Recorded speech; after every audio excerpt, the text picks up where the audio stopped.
Bonjour les enfants, bonjour Julie, bonjour Pablo, bonjour Sam. Vous savez, quand j'avais votre âge, souvent, j'observais la nature, j'observais les oiseaux et je m'imaginais dans la peau d'un oiseau.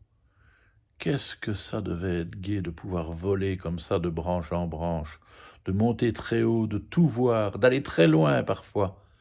Eh bien, figurez-vous que j'ai trouvé un livre qui s'appelle Dans la peau d'un oiseau. On découvre ensemble? Un jour, je me suis réveillé dans la peau d'un oiseau, ou plutôt en fait dans ses plumes. Ça m'a fait un choc. J'ai voulu hurler, pleurer, crier, mais justement, rien à faire, je n'ai réussi qu'à couiquiter.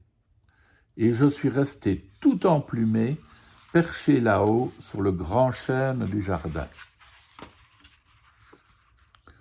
Au début, c'était l'enfer. Les plumes me chatouillaient et me gratouillaient de partout. Je me tortillais tellement que mes voisins de branche en perdaient l'équilibre. Merlot moqueur m'a même surnommé Tortillot. Et puis, je m'y suis fait, aux plumes comme au surnom. Il faut dire que ça aurait pu être pire. J'aurais pu devenir un cafard, une araignée poilue ou un pou par exemple. Mais ça serait une autre histoire. J'ai appris beaucoup de choses sur la vie des oiseaux. Et je peux vous dire que c'est dur d'être un oiseau. D'abord, on dort debout. Si vous croyez que c'est facile, vous, de dormir sur ses pattes, je voudrais vous y voir.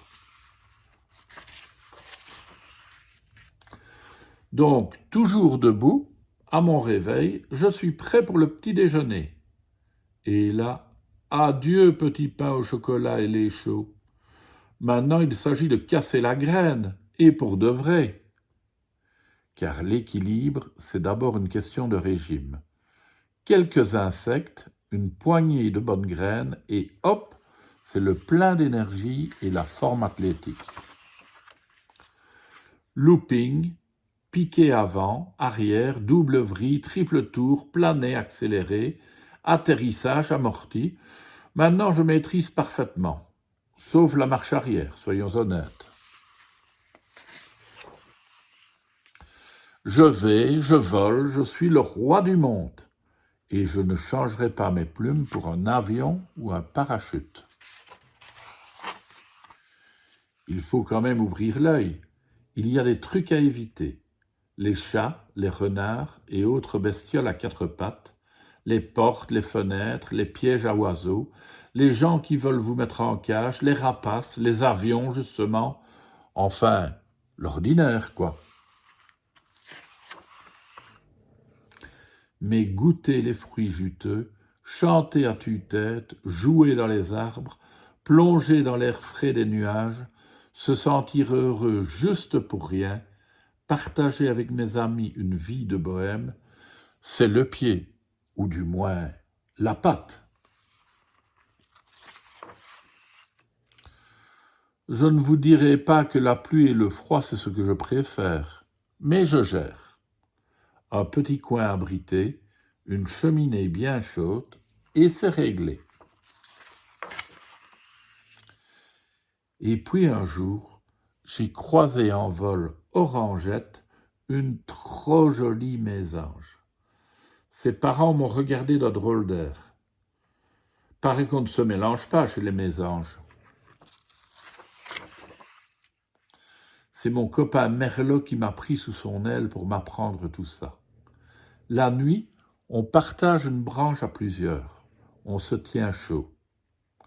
Demain, c'est le grand jour. On part pour l'Afrique. Merlot me dit que c'est le plus beau des voyages. Il appelle ça la grande migration. Mais ça, c'est une autre histoire. Bien oui, il y a des oiseaux qui passent l'hiver chez nous, les moineaux, les mésanges, les corbeaux par exemple. Et puis il y en a d'autres qui migrent très loin. On peut penser surtout aux hirondelles ou aux cigognes. À demain les enfants.